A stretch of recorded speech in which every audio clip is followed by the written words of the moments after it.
What's the meaning of capstone?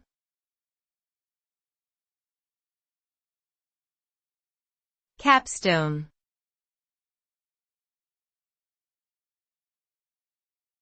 Capstone.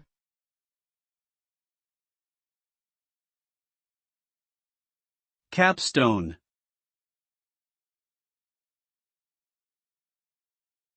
Capstone.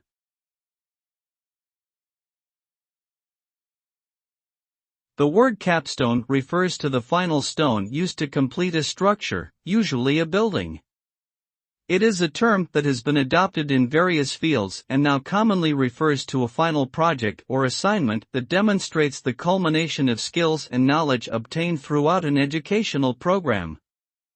The result of a capstone project can range from a research paper to a presentation, and it typically serves as evidence of a student's ability to apply what they have learned in a practical manner.